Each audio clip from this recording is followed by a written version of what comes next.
Pemirsa, awal Juli 2021, Bali menyandang rapor merah penularan pandemi COVID-19 selain Pulau Jawa. Pembukaan Bali untuk wisatawan asing pun ditunda kembali. Keputusan ini membuat masyarakat Bali tersentak di tengah mulai menggeliatnya perekonomian meskipun masih dalam skala kecil.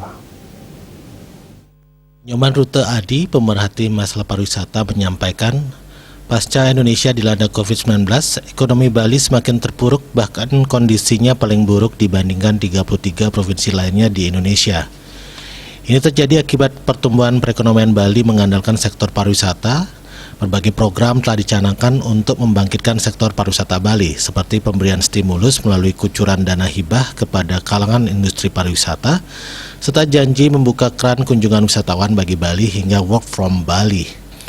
Kalangan pengusaha pariwisata saat ini juga sedang menghadapi dilema kesulitan mempertahankan kualitas aset bangunan dan kelengkapan fasilitas bisnis akibat minimnya modal, termasuk untuk mempertahankan aset tenaga kerja.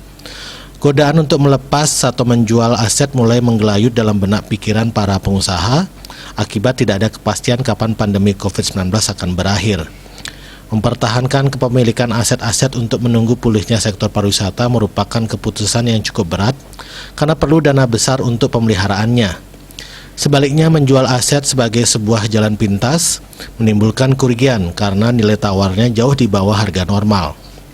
Pariwisata yang mengandalkan adanya lalu lintas perjalanan manusia dari suatu tempat ke tempat lainnya dengan berbagai macam keperluan dan tujuan yang juga berbeda-beda praktis terkontraksi dengan adanya larangan warga masyarakat melakukan perjalanan.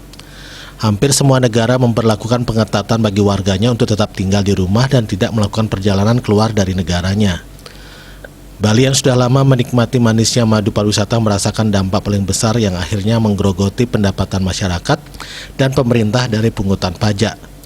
Tidak bisa dipungkiri, generasi angkatan kerja Bali saat ini sebagian besar menggantungkan hidupnya dengan pendapatan dari sektor pariwisata secara luas, karena pariwisata bagi Bali bukan hanya hotel, restoran, dan objek wisata semata.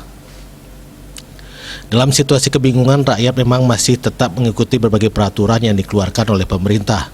Tidak ada jalan lain karena sanksi menunggu bagi siapapun yang melanggar, termasuk Wisman.